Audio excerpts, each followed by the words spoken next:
শুরু করছি অসীম ক্ষমাশীল ও নিরন্তর দয়ালু প্রতিপালকের নামে। সুমহান ও পবিত্র তিনি, যিনি তার স্বীয় ভৃত্যকে রাতের একটি অংশে মসজিদুল হারাম থেকে মসজিদুল আকসা পর্যন্ত নিয়ে গেলেন, যার চারপাশে আমরা কল্যাণ দান করেছি, যাতে আমরা তাকে আমাদের কিছু নিদর্শন দেখাই।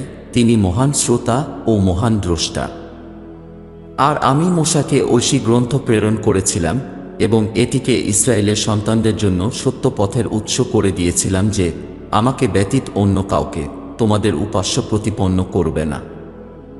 তাদেরই সন্তান যাদেরকে আমি নূহের সাথে আরোহণ করিয়েছিলাম, সে ছিল যথার্থ কৃতজ্ঞ এক ভৃত্য। এবং আমরা এই ঐশী গ্রন্থে ইসরায়েলের সম্প্রদায়কে জানিয়ে দিয়েছিলাম যে তোমরা অবশ্যই পৃথিবীতে দুবার বিপর্যয় সৃষ্টি করবে এবং চরম আকারে সীমা লঙ্ঘন করবে। অতএব যখন এ দুটির মধ্যে প্রথমটির পূর্ণতার সময় এলো, তখন আমি আমার ভৃত্যদের মধ্যে থেকে কিছু প্রচণ্ড যোদ্ধাকে পাঠালাম, যারা তোমাদের জনপদে প্রবেশ করল ও তোমাদের ঘরবাড়ি তছনছ করে দিল এবং প্রতিশ্রুতি পূর্ণ হল।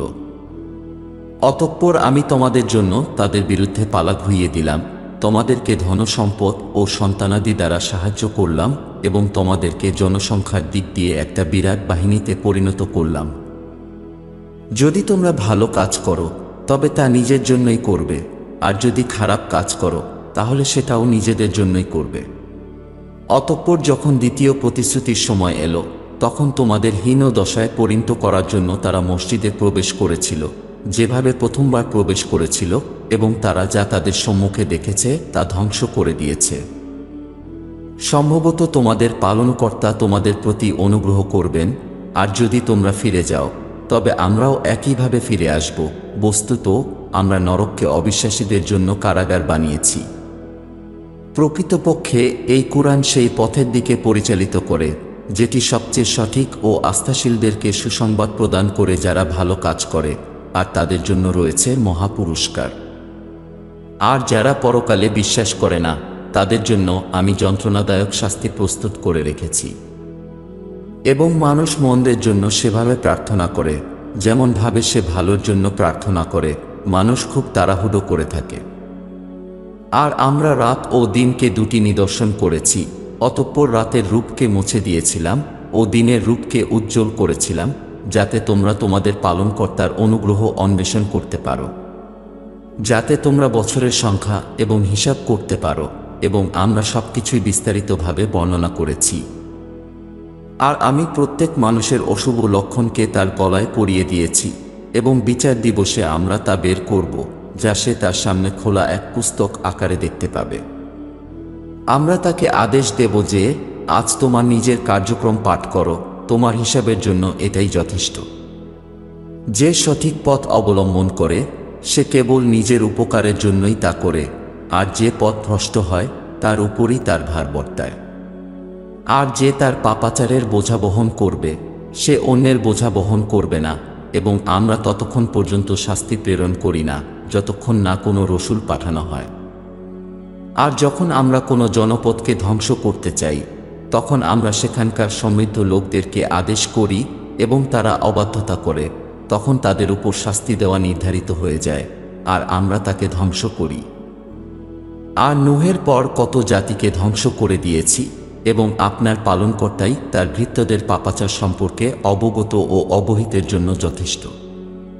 যে ব্যক্তি পার্থিব জীবন কামনা করে, আমরা তাকে যথেচ্ছ দান করি এবং তারপর তার জন্য নরক নির্ধারণ করি, যার মধ্যে সে প্রবেশ করবে, তারা সেখানে নিন্দিত অবস্থায় প্রবেশ করবে।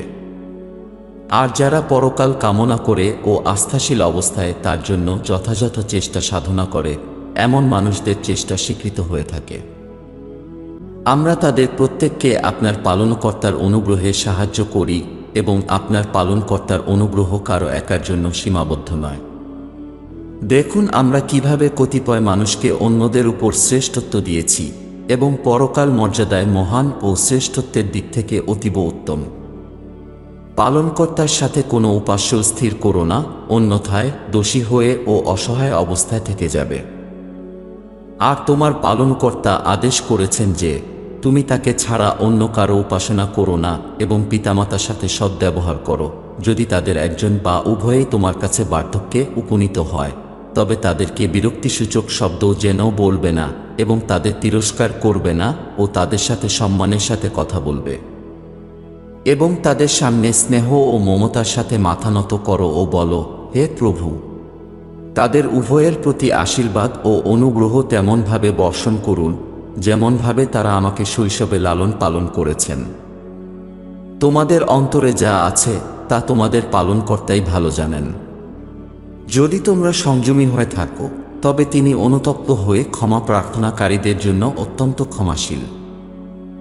আর নিকট আত্মীয়কে তার প্রাপ্য প্রদান করো এবং দরিদ্র নিঃস্ব ও অসহায় পথচারীকেও আর অপব্যয় বা অপচয় করবে না। নিশ্চয়ই অপচয়কারীরা শয়তানের ভ্রাতা স্বরূপ এবং শয়তান তার পালনকর্তার প্রতি অত্যন্ত অকৃতজ্ঞ। আর যদি তাদের থেকে তোমার মুখ ফিরাতেই হয় যখন তোমার প্রতিপালকের কাছ থেকে অনুগ্রহ লাভের প্রত্যাশায় রয়েছ, তখন তাদের সাথে নম্রভাবে কথা বলবে। আর তুমি তোমার হাত গলায় বেঁধে রেখো না এবং তা সম্পূর্ণরূপে মেলেও দিও না, না হলে তুমি তিরস্কৃত ও আফসোসকৃত হয়ে পড়বে। তোমার পালনকর্তা যাকে ইচ্ছা তাকে জীবনোপকরণ দান করেন এবং যাকে ইচ্ছা তা সীমিত করেন। নিঃসন্দেহে তিনিই তার ভৃত্যদের সম্পর্কে ভালোভাবে অবহিত, সবকিছু তিনি প্রত্যক্ষ করছেন। আর দারিদ্রতার আশঙ্কায় তোমাদের সন্তানদের হত্যা করো না, আমরাই তাদের জীবনোপকরণ প্রদান করি, আর তোমাদেরও আসলে তাদের হত্যা করা মহা অপরাধ। আর ব্যভিচারের কাছেও যেও না, নিশ্চয়ই এটা মহা অশ্লীলতা ও খুবই জঘন্য পথ। আর আল্লাহ যার হত্যা নিষেধ করেছেন যথার্থ কারণ ছাড়া তাকে হত্যা করো না। আর যে ব্যক্তি অন্যায়ভাবে নিহত হয় তখন আমি তার উত্তরাধিকারীকে ক্ষমতা দিয়েছি, অতএব সে যেন হত্যার ব্যাপারে সীমা লঙ্ঘন না করে। নিশ্চয়ই সে সাহায্যপ্রাপ্ত। আর অনাথের সম্পদের ধারে কাছেও যেও না, একমাত্র তার কল্যাণ আকাঙ্ক্ষা ছাড়া অথবা সংশ্লিষ্ট ব্যক্তির যৌবনে পদার্পণ করা পর্যন্ত। আর তোমরা তোমাদের কৃত অঙ্গীকার পূর্ণ করো, নিশ্চয়ই তোমাদের কৃত অঙ্গীকার সম্পর্কে জিজ্ঞাসাবাদ করা হবে। আর যখন তুমি ওজন করবে তখন পরিমাপ পূর্ণ রাখবে, এবং যখন ওজন করবে তখন সঠিক দাঁড়িপাল্লা দিয়ে ওজন করবে, এটাই উত্তম আর তোমাদের পরিণতির দিক থেকেও খুব ভালো। আর তোমরা যা জানো না সেই বিষয়ে অনুমান দ্বারা পরিচালিত হয় না, অবশ্যই তোমাদের চক্ষু, কর্ণ ও অন্তরকে এই সব ব্যাপারে জিজ্ঞাসাবাদ করা হবে। আর পৃথিবীতে দাম্ভিকতার সাথে বিচরণ করবে না, কারণ তুমি পদভারে মাটিকে বিদীর্ণ করতে পারবে না এবং উচ্চতায় কখনোই পর্বত সদৃশ হতে পারবে না।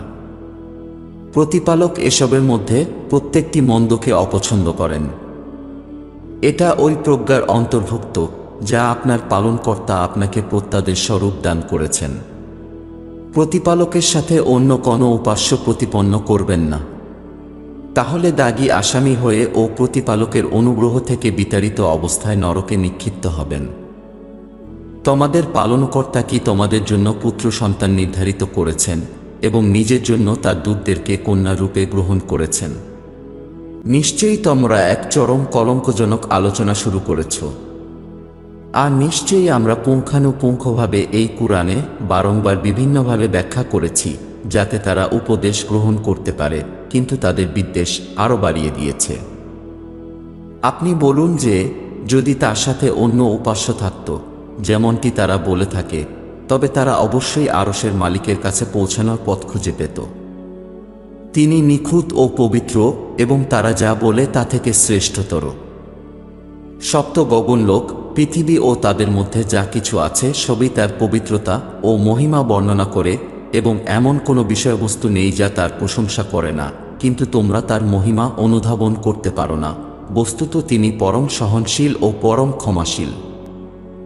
আপনি যখন কুরআন পাঠ করেন তখন আমরা আপনার এবং যারা পরকালে বিশ্বাস করে না তাদের মধ্যে একটি অদৃশ্য পর্দার আচ্ছাদন স্থাপন করে দেই, এবং আমি তাদের অন্তরের উপর আবরণ ফেলে দিয়েছি যাতে তারা তা বুঝতে পারে না ও তাদের কান ভারী হয়ে আসে।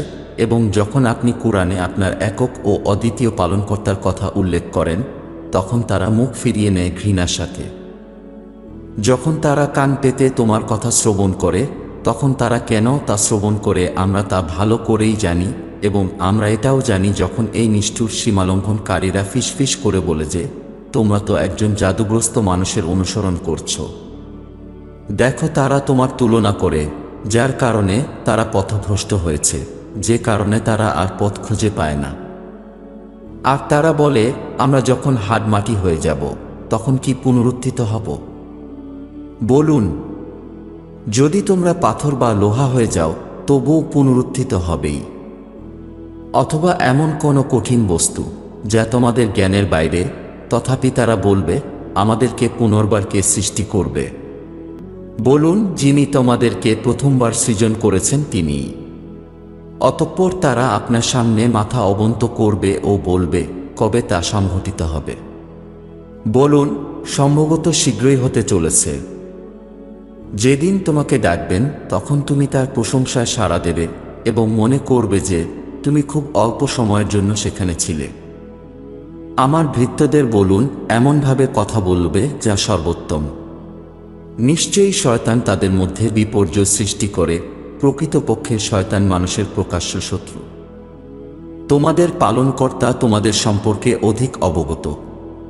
ইচ্ছে করলে তিনি তোমাদের প্রতি দয়া করবেন অথবা ইচ্ছে করলে তোমাদেরকে শাস্তি দেবেন, আর আমরা আপনাকে তাদের কর্মবিধায়ক করে পাঠাইনি। তোমার পালনকর্তা নভমণ্ডল ও ভূমণ্ডলে যারা বিদ্যমান তাদের ভালো করেই জানেন, আর আমরা আমাদের ভৃত্যদেরকে অন্যদের উপর শ্রেষ্ঠত্ব দিয়েছি এবং দাউদকেও দিয়েছিলাম ঐশী গ্রন্থ জাবুর। বলুন, আল্লাহ ব্যতীত যাদেরকে তোমরা উপাস্য মনে করো তাদেরকে আহ্বান করো, অথচ তারা তো তোমাদের দুঃখ কষ্ট দূর করার ক্ষমতাই রাখে না এবং তা পরিবর্তনও করতে পারে না। এই লোকজনরা যাদেরকে ডাকে তারা নিজেরাই তাদের প্রতিপালকের সান্নিধ্যে কোনো উপায় অবলম্বন খুঁজছে, তার অধিকতর নিকটবর্তীকে। আর তারা প্রতিপালকের অনুগ্রহের আশা রাখে এবং তার শাস্তিকে ভয় করে। নিশ্চয়ই তোমার প্রভুর শাস্তি ভয় পাওয়ারই যোগ্য। এমন কোনো জনপদ নেই যাকে আমি বিচার দিবসের পূর্বে ধ্বংস করব না বা তাদেরকে কঠিন শাস্তি দেব না। এটা তো গ্রন্থে লিপিবদ্ধ আছে। আর কোনো কিছুই আমাদেরকে নিদর্শনাবলী প্রেরণ করতে বাধা দেয়নি, কিন্তু পূর্ববর্তী মানুষজন তো সেগুলো অস্বীকার করেছে। আর আমি সামুদ সম্প্রদায়কে একটি মাদিউট প্রদান করেছিলাম যা ছিল উজ্জ্বল নিদর্শন। অতঃপর তারা তার প্রতি অবিচার করেছিল এবং আমি কেবল সতর্কবাণী হিসেবেই নিদর্শন প্রেরণ করে থাকি। যখন আমরা আপনাকে বলেছিলাম যে আপনার পালনকর্তা লোকদেরকে ঘিরে রেখেছেন, আর এই দৃশ্য আমরা আপনাকে দেখিয়েছিলাম, আমরা এটিকে ও কুরআনে অভিশপ্ত বৃক্ষটিকে মানুষের জন্য একটি পরীক্ষা বানিয়েছি এবং আমরা তাদের সতর্ক করে দিয়েছি। কিন্তু এই সতর্কবাণী তাদের অবাধ্যতাকেই বাড়িয়ে দেয়। যখন আমি আমার দূতগণকে আদম আলাইহিস সালামের প্রতি সিজদা করতে বলেছিলাম, তখন ইবলিস ব্যতীত তারা সবাই সিজদা করেছিল। সে বলল, আমি কি করে তাকে সিজদা করব যাকে তুমি মাটি থেকে সৃষ্টি করেছ? সে আবার বলল, আপনি কি তাকে দেখছেন যাকে আপনি আমার উপর সম্মানিত করেছেন? যদি আপনি আমাকে বিচার দিবস পর্যন্ত অবকাশ প্রদান করেন, তাহলে আমি কিছু ব্যক্তি ছাড়া তার সমগ্র বংশধরকে ধ্বংস করে দেব। বলা হলো, এখান থেকে চলে যাও, তাদের মধ্যে যারাই তোমাকে অনুসরণ করবে নরকই হবে তাদের প্রতিদান, সে এক যথেষ্ট পুরস্কার। আর তোমার আমন্ত্রণের মাধ্যমে তাদের মধ্যে যাকে পারো পদস্খলিত করো, তোমার অশ্বারোহী ও পদাতিক বাহিনী দ্বারা তাদেরকে আক্রমণ করো এবং তাদের ধন সম্পদ ও সন্তান সন্ততিতে শরিক হয়ে যাও, আর তাদেরকে প্রতিশ্রুতি দিতে থাকো। আর শয়তান ছলনা ছাড়া তাদেরকে কোনো প্রতিশ্রুতি প্রদান করে না। অবশ্যই যারা আমার বিশেষ ভৃত্যগণ, তাদের উপর তোমার কোনো নিয়ন্ত্রণ নেই এবং তোমার প্রভু তত্ত্বাবধায়ক হিসেবে যথেষ্ট। তোমাদের পালনকর্তা তিনিই, যিনি তোমাদের জন্য সমুদ্রে উপযুক্তভাবে নৌযান চালিয়ে থাকেন যাতে তোমরা তার অনুগ্রহ অন্বেষণ করতে পারো। সমুদ্রে যখন তোমাদেরকে বিপদ স্পর্শ করে, তখন কেবলমাত্র প্রতিপালক ব্যতীত অপর যাদেরকে তোমরা আহ্বান করো তারা তোমাদের মন হতে উধাও হয়ে যায়। অতঃপর তিনি যখন তোমাদেরকে উদ্ধার করে স্থলভাগে পৌঁছে দেন, তখন তোমরা মুখ ফিরিয়ে নাও। বস্তুত মানুষ বড়ই অকৃতজ্ঞ। তোমরা কি এই ব্যাপারে নিশ্চিত হয়েছ যে তিনি তোমাদেরকে স্থলভাগের কোনো এক কোণে ভূগর্ভস্থ করবেন অথবা তোমার উপর প্রস্তর নিক্ষেপকারী ঝোড়ো হাওয়া প্রেরণ করবেন? তখন তুমি তত্ত্বাবধায়ক হিসাবে কাউকে পাবে না। তোমরা কি নিশ্চিন্ত হয়েছ যে তিনি তোমাদেরকে আরও একবার একই সাগরে ফিরিয়ে আনবেন না, অতঃপর তোমাদের উপর ঝোড়ো হাওয়া প্রেরণ করবেন না এবং তোমাদের অকৃতজ্ঞতা সহ নিমজ্জিত করবেন না? তখন তোমরা এই ব্যাপারে আমাদের বিরুদ্ধে কোনো সাহায্যকারী পাবে না। অবশ্যই আমি আদম সন্তানদেরকে অনেক সম্মান ও মর্যাদা প্রদান করেছি এবং তাদেরকে স্থলভাগে ও জলভাগে চলার জন্য বাহন সরবরাহ করেছি, তাদেরকে পবিত্র ও বিশুদ্ধ জীবনোপকরণ দিয়েছি এবং তাদেরকে আমার সৃষ্টির উপর মর্যাদা প্রদান করেছি। যেদিন আমি সকল মানুষকে তাদের নেতাদের সাথে ডাকব, সুতরাং যাদের কর্মপুস্তক ডান হাতে দেওয়া হবে তারা আনন্দ করবে এবং তাদের প্রতি বিন্দুমাত্র অবিচার করা হবে না। এবং যে ব্যক্তি এই পার্থিব জীবনে অন্ধ ছিল সে পরকালেও অন্ধ হবে এবং চরম পথভ্রষ্ট হবে। আর আমরা আপনার প্রতি যে প্রত্যাদেশ প্রেরণ করেছি তা থেকে ওরা আপনাকে পদস্খলন ঘটানোর চেষ্টা প্রায় চূড়ান্ত করেছিল, যাতে আপনি আমাদের উপর সেটার বিপরীত মিথ্যা রটাতে পারেন, আর তারা সফল হলে নিঃসন্দেহে তখন তারা আপনাকে বন্ধুরূপে গ্রহণ করত। আর যদি আমি আপনাকে দৃঢ় না করতাম তাহলে আপনি তাদের দিকে ঝুঁকে পড়তেন। আর যদি এমনটা করতেন তাহলে আমি আপনাকে ইহকালে শাস্তি প্রদান করতাম এবং মৃত্যুর পর দ্বিগুণ শাস্তি ছিল। তখন আপনি নিজের জন্য আমাদের বিপক্ষে কোনো সাহায্যকারী পেতেন না। তারা তো আপনাকে এ ভূখণ্ড থেকে উৎখাত করে দিতে চূড়ান্ত চেষ্টা করেছিল, যাতে আপনাকে এখান থেকে বহিষ্কার করে দেওয়া যায়। তখন তারাও তবে আপনার পরবর্তী সময়ে সেখানে অল্পকালই টিকে থাকতে পারত। আপনার পূর্বে আমি যত রসূল প্রেরণ করেছি তাদের ক্ষেত্রেও এরূপ নিয়ম ছিল। আপনি আমাদের এই বিধানের কোনো পরিবর্তন দেখতে পাবেন না। সূর্য কিঞ্চিত হেলে পড়া থেকে নিয়ে রাতের অন্ধকার পর্যন্ত নামাজ প্রতিষ্ঠা করুন এবং সকালের নামাজও, কেননা সকালের নামাজ উপস্থিতির ক্ষণ, এবং রাতের কিছু অংশ কুরআনের সাথে জেগে থাকুন, এটা আপনার জন্য অতিরিক্ত। শীঘ্রই আপনার প্রভু আপনাকে প্রতিষ্ঠিত করবেন প্রশংসিত স্থানে। আর বলুন, হে আমার পালনকর্তা, আমাকে সত্যের সাথে প্রবেশ করান এবং সত্যের সাথে আমাকে বের করুন এবং আমাকে আপনার পক্ষ থেকে সাহায্যকারী শক্তি দান করুন। এবং বলুন যে সত্য এসেছে ও মিথ্যা বিলুপ্ত হয়েছে। প্রকৃতপক্ষে মিথ্যার বিলুপ্ত নির্ধারিত ছিলই। আমি অবতীর্ণ করেছি কুরআন, যা বিশ্বাসীদের জন্য সুচিকিৎসা ও দয়া, কিন্তু তা সীমা লঙ্ঘনকারীদের ক্ষতি বৃদ্ধি করে। আর যখন আমি কোনো মানুষকে আশীর্বাদ দান করি তখন সে মুখ ফিরিয়ে নেয় ও অহংকারে দূরে সরে যায়, আর যখন সে কষ্ট পায় তখন সে নিরাশ হয়ে পড়ে। বলুন, প্রত্যেক ব্যক্তি তার নিজস্ব পদ্ধতি অনুসরণ করে, এখন আপনার পালনকর্তাই ভালো জানেন সঠিক পথে কে আছে। লোকজনরা আপনাকে আত্মা সম্পর্কে জিজ্ঞাসা করে। বলুন, আত্মা আমার প্রভুর আদেশ ঘটিত এবং তোমাদেরকে খুব কমে জ্ঞান দেওয়া হয়েছে। আর যদি আমরা চাই তবে আমরা যা কিছু আপনার প্রতি প্রত্যাদেশ অবতীর্ণ করেছি তা বাতিল করে দিতে পারি এবং তখন আপনি আমাদের মোকাবিলায় কোনো দায়িত্ব বহনকারী পাবেন না। কিন্তু এটা আপনার পালনকর্তার বিশেষ অনুগ্রহ, নিশ্চয়ই তিনি আপনার প্রতি বিরাট অনুগ্রহ বর্ষণ করেছেন। বলুন, যদি সমস্ত মানুষ ও জিন একত্রিত হয় এবং তারা পরস্পরকে সহায়তা করে এর মতো একটি কুরআন অবতীর্ণ করার জন্য, তবুও তারা কখনোই এর মতো গ্রন্থ অবতীর্ণ করতে পারবে না। এবং অবশ্যই আমি এই কুরআনে সকল প্রকার দৃষ্টান্ত বর্ণনা করেছি মানুষের জন্য, কিন্তু অধিকাংশ মানুষ অস্বীকার না করে থাকেনি। আর তারা বলল, আমরা তোমার কথা শুনব না যতক্ষণ তুমি আমাদেরকে এই কাজ করে না দেখাবে, যেমন আমাদের জন্য মাটি থেকে প্রস্রবণ উচ্চারিত করা, অথবা তোমার খেজুর ও লতাপাতায় ভরা উদ্যান হবে এবং তার মধ্য দিয়ে প্রবাহিত করবে অনেক নদী নালা, অথবা আপনি যেমন বলে থাকেন তেমনিভাবে আমাদের উপর গগনলোককে খণ্ডবিখণ্ড করে ফেলে দেবেন, অথবা আল্লাহ ও তার দূতদেরকে আমাদের সামনে নিয়ে আসেন, অথবা আপনার কাছে খাঁটি সোনার গৃহ থাকবে, অথবা আপনি আকাশে আরোহণ করুন এবং আমরা আপনার আরোহণ গ্রহণ করা ততক্ষণ বিশ্বাস করব না যতক্ষণ না আমাদের পড়ার জন্য একটি গ্রন্থ সেখান থেকে অবতীর্ণ করছেন। বলুন, আমি কি একজন প্রেরিত মানুষ ছাড়া অন্য কিছু? মানুষের কাছে যখন পথ নির্দেশ এসেছিল তখন সেই বিষয়ে তাদের আস্থাশীল হতে কিছুই বাধা দেয়নি, তারা শুধু এই কথা বলেছিল, প্রতিপালক কি একজন মানুষকে রসূল করে পাঠিয়েছেন?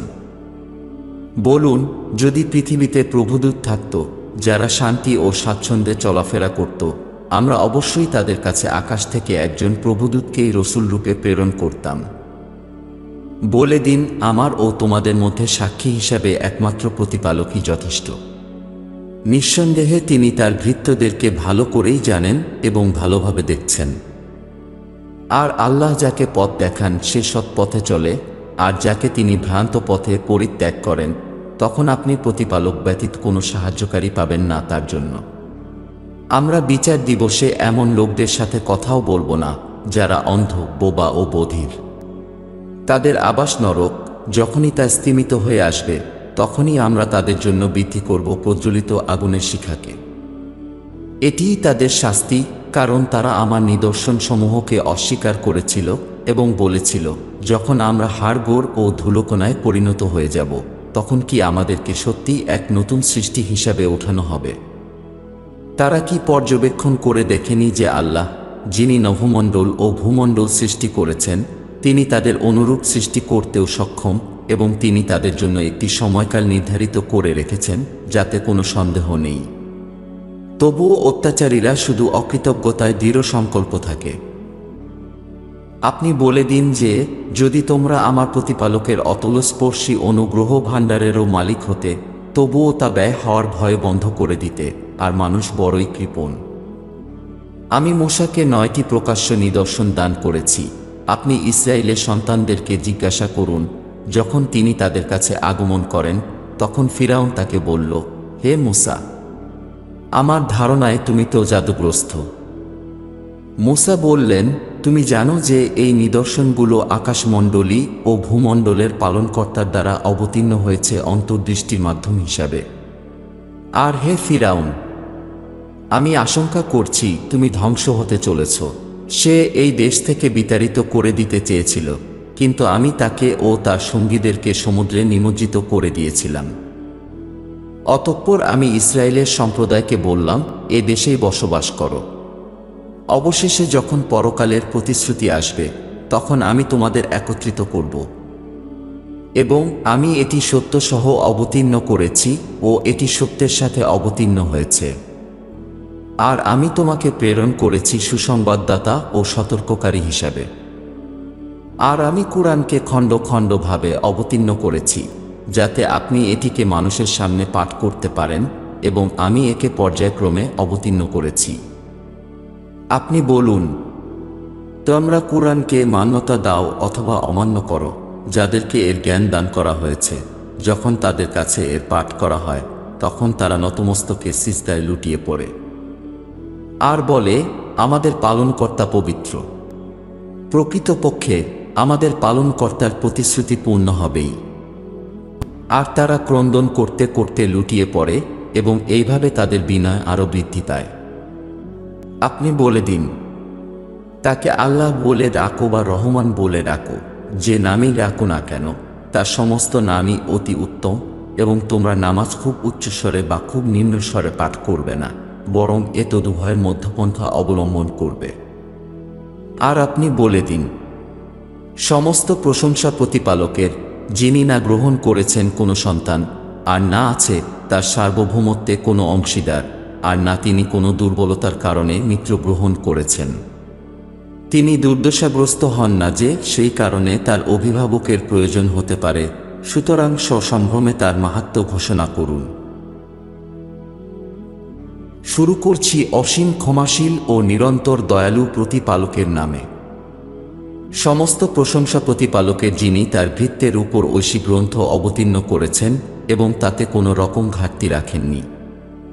একে সুপ্রতিষ্ঠিত করেছেন, যা প্রতিপালকের পক্ষ থেকে একটি মহাসতর্কতার ভয় প্রদর্শন করে, এবং আস্থাশীলগণ যারা সৎকর্ম সম্পাদন করে তাদেরকে এই সুসংবাদ দান করার জন্য যে তাদের জন্য উত্তম প্রতিদান রয়েছে, সেখানে তারা চিরকাল অবস্থান করবে। এবং তিনি তাদেরকে সতর্ক করেন যারা বলে যে প্রতিপালক কাউকে তার পুত্র বানিয়েছেন। আর যারা আমার নিদর্শনসমূহকে ব্যর্থ করার চেষ্টায় মগ্ন, এরাই সেই সমস্ত দুর্ভাগ্যবান মানুষ যাদের জন্য অপেক্ষায় রয়েছে ভয়ঙ্কর যন্ত্রণাদায়ক শাস্তি। যদি তারা এই বিষয়বস্তুর প্রতি বিশ্বাস স্থাপন না করে, তবে তাদের পশ্চাতে সম্ভবত আপনি পরিতাপ করতে করতে নিজের প্রাণী নিপাত করবেন। আর অবিশ্বাসীরা বলে, আমরা কি তোমাদেরকে এমন ব্যক্তির সন্ধান দেব যে তোমাদেরকে জানায় যে তোমাদের দেহ সম্পূর্ণ ছিন্ন ভিন্ন হয়ে যাওয়ার পরও তোমাদের নতুনভাবে সৃষ্টি করা হবে, এবং তার উপর যা কিছু রয়েছে অবশ্যই তা আমি উদ্ভিদশূন্য মাটিতে পরিণত করে দেব। তোমরা কি মনে করো যে গুহা ও রাকিমের অধিবাসীরা আমাদের নিদর্শনাবলীর মধ্যে কোনো অদ্ভুত নিদর্শন ছিল? যখন এই যুবকেরা গুহায় আশ্রয় নিল ও বলল, হে আমাদের পালনকর্তা, আপনি নিজ থেকে আমাদের উপর অনুগ্রহ বর্ষণ করুন এবং এই কাজে আমাদের জন্য পথ নির্দেশের উপায় সরবরাহ করুন। অতঃপর আমি গুহায় বহু বছর ধরে তাদের কর্ণে ঘুমের আবরণ স্থাপন করি। অতঃপর আমি তাদেরকে পুনরুত্থিত করি একথা জানার জন্য যে দুই দলের মধ্যে কোন দল তাদের অবস্থানকাল সম্পর্কে অধিক নির্ণয় করতে পারে। আমরা আপনাকে তাদের মূল ঘটনা বর্ণনা করছি। তারা ছিল কয়েকজন যুবক যারা তাদের পালনকর্তার প্রতি বিশ্বাস স্থাপন করেছিল এবং আমি তাদের সঠিক পথে চলার শক্তি বাড়িয়ে দিয়েছিলাম। আর আমরা তাদের হৃদয়কে শক্তিশালী করেছিলাম যখন তারা উঠে দাঁড়ালো ও বলল, আমাদের পালনকর্তা তিনিই যিনি নভমণ্ডল ও ভূমণ্ডলের অধিপতি। আমরা তাকে ব্যতীত অন্য কাউকে কখনো উপাস্য বলে ডাকব না, অন্যথায় আমরা একটি সম্পূর্ণ অন্যায় কর্ম করে ফেলব। এরা আমাদেরই স্বজাতি যারা তার পরিবর্তে অনেক উপাস্য গ্রহণ করেছে। তারা এদের সম্পর্কে প্রকাশ্য প্রমাণ উপস্থিত করে না কেন? যে প্রতিপালক সম্পর্কে মিথ্যা উদ্ভাবন করে তার থেকে অধিক পাপাচারী আর কে? আর এখন যেহেতু তোমরা এই মানুষদের থেকে ও তাদের উপাস্যদের থেকে বিচ্ছিন্ন হয়েছ, যাদেরকে তারা প্রতিপালক ব্যতীত উপাসনা করত, অতএব তখন তোমরা গুহায় গিয়ে আশ্রয় গ্রহণ করো। তোমাদের প্রতিপালক তোমাদের উপর তার অনুগ্রহের ছায়ার বিস্তার ঘটাবেন এবং তোমাদের জীবন জীবিকার সরঞ্জাম সরবরাহ করবেন।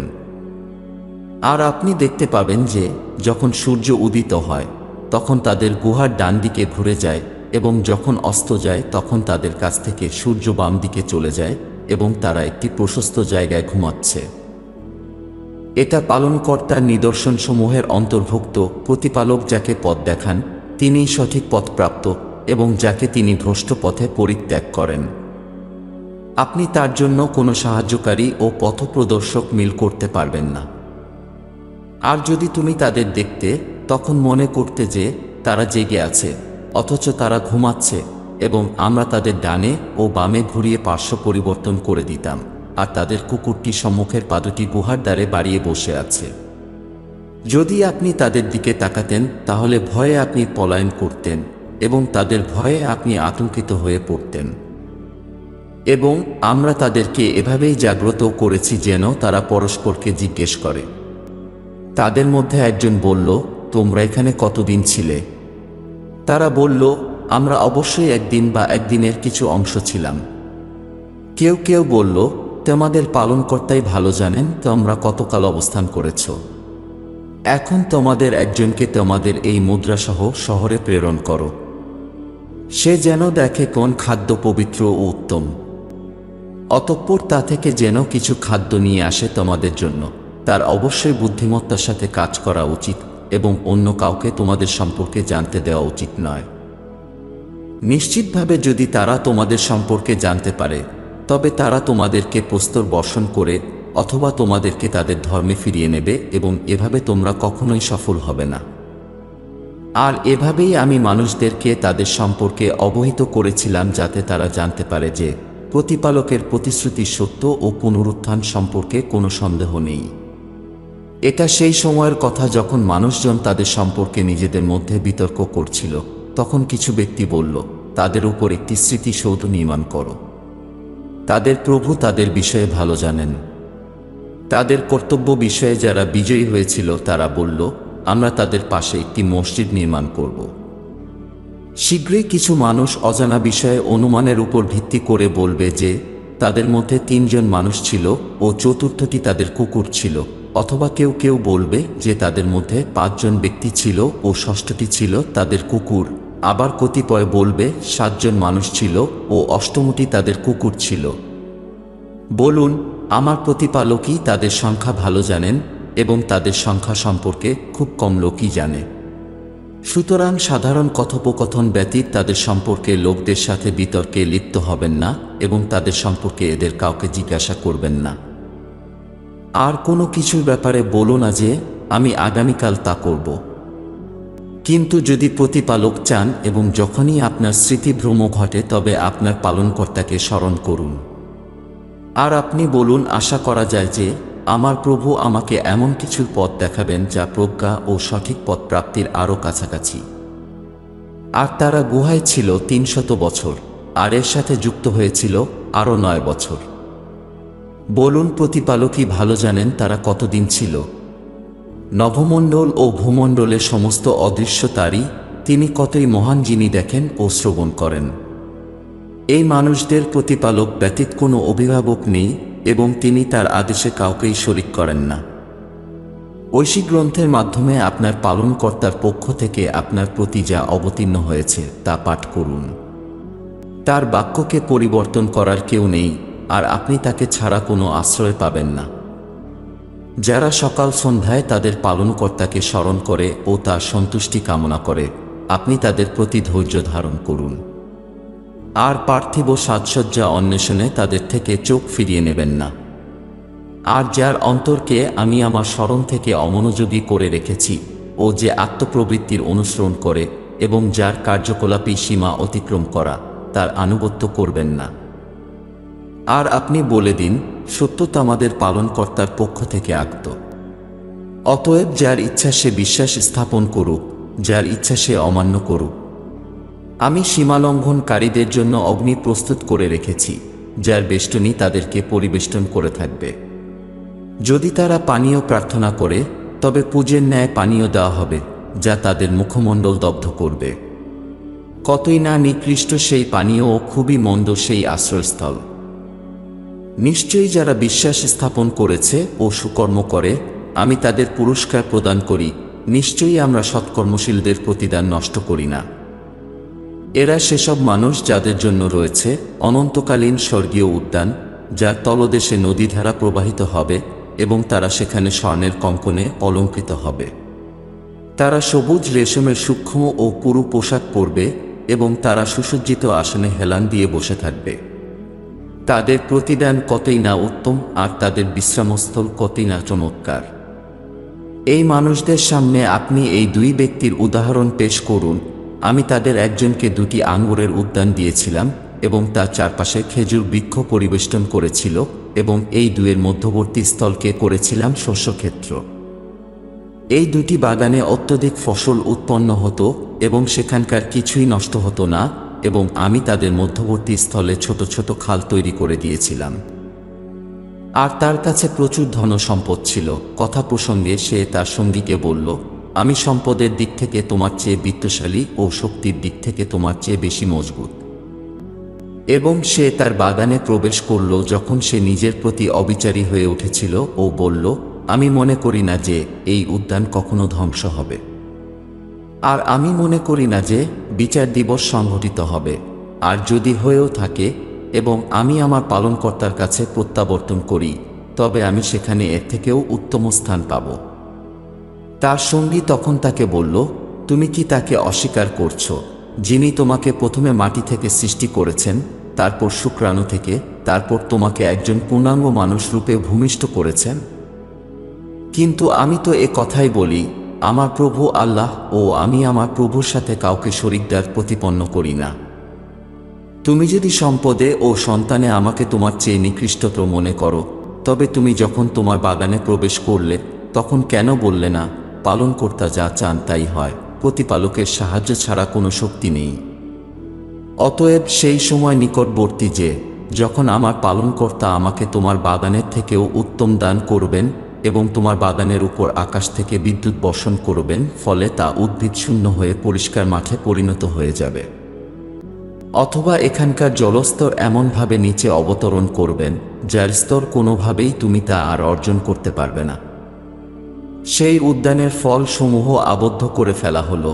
ফলে সেই বাগানে যা সে ব্যয় করেছিল তার জন্য অনুতপ্ত হল এবং সে নতজানু হয়ে বসে পড়ল আর বলল, হায় আফসোস! আমি যদি কাউকে আমার প্রভুর শরীকদার প্রতিপন্ন না করতাম।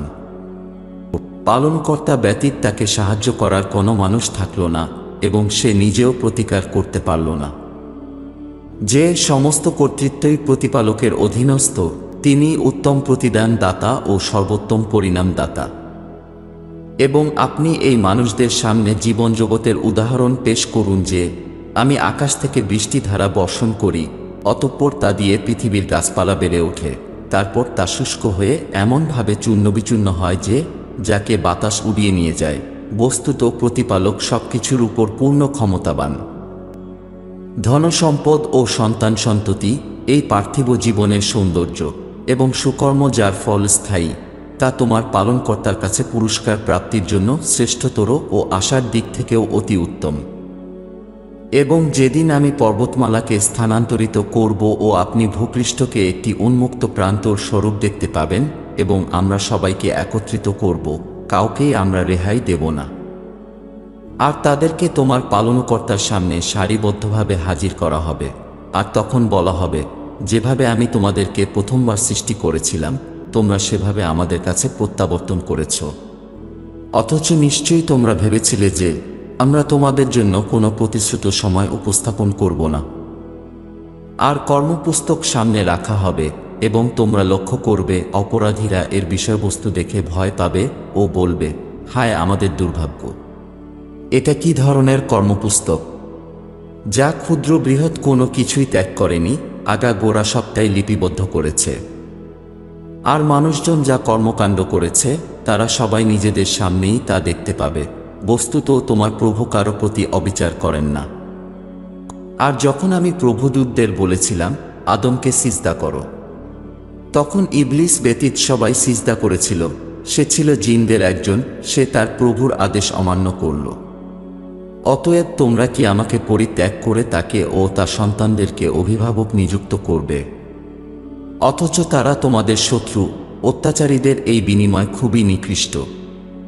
আর আমি তাদেরকে নভমণ্ডল ও ভূমণ্ডলের জন্মের সময় উপস্থিত করিনি এবং তাদের সৃজনকালেও নয়, এবং আমি এমন নই যে বিভ্রান্তকারীদেরকে আমি আমার হাত ও বাহুতে পরিণত করব। আর যেদিন তিনি তাদেরকে বলবেন, আহ্বান করো তাদের যারা আমার শরীকদার, যাদেরকে তোমরা আমার শরীকদার মনে করেছিলে। অতঃপর তারা তাদের ডাকবে, কিন্তু তারা কোনো উত্তর দিবে না, এবং আমি তাদের মাঝে পর্দাবিত করে দেব, যাতে তারা পরস্পরের কথা শুনতে না পায়। অতঃপর অপরাধীরা যখন আগুন দেখবে তখন তারা মনে করবে যে তারা তাতে পতিত হতে চলেছে। বস্তুত তারা তা থেকে পরিত্রাণের কোনো পথই খুঁজে পাবে না। নিশ্চয়ই আমি এই কোরআনে মানুষকে নানাভাবে বিভিন্ন উপমার দ্বারা আমার বাণী বুঝিয়েছি। মানুষ অন্যদের তুলনায় অধিক তর্কপ্রিয়। সঠিক পথের সন্ধান অবতীর্ণ হওয়ার পর এই প্রতীক্ষাই শুধু মানুষকে বিশ্বাস স্থাপন করতে এবং তাদের পালনকর্তার কাছে ক্ষমা প্রার্থনা করতে বিরত রাখে যে কখন আসবে তাদের কাছে পূর্ববর্তীদের রীতিনীতি, অথবা কখন আসবে তাদের সম্মুখে সেই শাস্তি। আর আমরা রসূলকে সুসংবাদদাতা ও সতর্ককারী রূপে প্রেরণ করেছি। আর যারা অবিশ্বাস করে তারা মিথ্যার মাধ্যমে সত্যকে বাতিল করার জন্য বিতর্ক করে, এবং তারা আমার নিদর্শনসমূহকে এবং যে বিষয়ে তাদেরকে সতর্ক করা হয়েছিল তা নিয়ে উপহাস করে। তার চাইতে অধিক অত্যাচারী আর কে হতে পারে, যাকে তার পালনকর্তার বাণী দ্বারা বেছানো হয়, অতঃপর সে তা থেকে মুখ ফিরিয়ে নেয় এবং তার পূর্ববর্তী কৃতকর্মসমূহ ভুলে যায়। আমি তাদের অন্তরের উপর পর্দার আচ্ছাদন রেখে দিয়েছি, যেন তারা তা না বেছে, ও তাদের কানে রয়েছে বধিরতার ভার। যদি আপনি তাদেরকে সৎপথের প্রতি আমন্ত্রণ জানান, তবে কখনোই তারা সৎপথে আসবে না। এবং আপনার পালনকর্তা ক্ষমাশীল, পরম দয়ালু। যদি তিনি লোকদেরকে তাদের কাজের দোষারোপ করতেন, তবে তিনি দ্রুত তাদের উপর শাস্তি অবতীর্ণ করতেন, কিন্তু তাদের জন্য এখানে এবং সেখানে একটি মেয়াদ নির্ধারণ করা হয়েছে। তা থেকে কোনো আশ্রয় পাবে না। এবং এগুলি হল সেই জনবসতি যখন অত্যাচার করেছিল, তখন আমি তাদের ধ্বংস করে দিয়েছিলাম এবং তাদের ধ্বংসের জন্য একটি নির্দিষ্ট সময় নির্ধারণ করেছিলাম। এবং যখন মূসা আলাইহিস সালাম তার সঙ্গীকে বলেছিলেন, আমি যাত্রা চালিয়ে যাব যতক্ষণ না আমি সেখানে পৌঁছাব যেখানে দুই সমুদ্রের মিলনস্থল, অন্যথায় বছরের পর বছর ধরে চলতে থাকবে। যখন তারা উভয়ে এই দুই সমুদ্রের সঙ্গমস্থলে পৌঁছায় তখন তারা উভয়েই তাদের মৎস্যের কথা ভুলে যায় এবং এটি একটি সুড়ঙ্গের মতো পথ তৈরি করে সমুদ্রে প্রবেশ করল। যখন তারা দুজন সেখান থেকে এগিয়ে গেল তখন মূসা তার সঙ্গীকে বললেন, আমাদের সকালের আহার্য নিয়ে এসো। এই যাত্রায় নিশ্চিতভাবে আমাদের অনেক কষ্ট সহ্য করতে হয়েছে। সে বলল, আপনি কি দেখেছেন? আমরা পাথরের কাছে থাকার সময় আমাদের মাছের কথা ভুলে গিয়েছিলাম। আর শয়তান আমাকে এমন অমনোযোগী করে দিল যে আমি তাকে উল্লেখ করতেই ভুলে গেলাম এবং সে অদ্ভুতভাবে সমুদ্রে চলে গেল। মূসা বললেন, ওই তো সেই স্থান যাকে আমরা খুঁজছিলাম। অতঃপর তারা উভয়েই তাদের পায়ের ছাপ অনুসরণ করে ফিরে চলল। এরপর তারা সাক্ষাৎ পেল আমাদের ভৃত্যদের মধ্যে একজনের, যাকে আমরা আমাদের কাছ থেকে অনুগ্রহ দান করেছিলাম ও আমাদের কাছ থেকে শিক্ষা দিয়েছিলাম এক বিশেষ জ্ঞান। মূসা তাকে বললেন, আমি কি আপনার সাথে এই শর্তে থাকতে পারি যে আপনাকে শেখানো হয়েছে তার কিছু যদি জ্ঞান আমাকে আপনি শিখিয়ে দেন? তিনি বললেন, তুমি আমার সাথে ধৈর্য ধারণ করতে পারবে না, এবং যে বিষয়ে তোমার জ্ঞানায়ত্ত নেই তুমি সেই বিষয়ে কিভাবে ধৈর্য ধারণ করবে? মূসা বললেন, প্রতিপালকের ইচ্ছায় আপনি আমাকে ধৈর্যশীলের অন্তর্ভুক্ত পাবেন এবং আমি আপনার কোনো আদেশ অমান্য করব না। তিনি বললেন, যদি তুমি আমার সাথে থাকতে চাও তবে আমাকে কোনো বিষয়ে প্রশ্ন করবে না যতক্ষণ না আমি নিজেই সেটি তোমাকে বলছি। অতঃপর তারা উভয়ে হেঁটে চললেন যতক্ষণ না তারা নৌকায় উঠলেন। খিজির আলাইহিস সালাম নৌকাতে উঠে তাতে ছিদ্র করে দিলেন। মূসা বললেন, আপনি কি নৌকায় এই জন্য ছিদ্র করেছেন যে সব আরোহীরা ডুবে যাক? আপনি খুব অদ্ভুত আচরণ করেছেন। খিজির বললেন, আমি কি বলিনি যে তুমি ধৈর্য ধরতে পারবে না? মূসা বললেন, যা ভুলে গিয়েছি তার জন্য আমাকে দোষারোপ করবেন না এবং এ ব্যাপারে আমার প্রতি কঠোরতা আরোপ করবেন না। অতঃপর তারা উভয়ে হাঁটতে থাকে যতক্ষণ না তারা একটি ছেলের সাথে দেখা করলেন। অতঃপর তিনি তাকে হত্যা করলেন। মূসা বললেন, আপনি একজন পবিত্র আত্মাকে হত্যা করেছেন। এটা আপনি খুবই খারাপ কাজ করেছেন।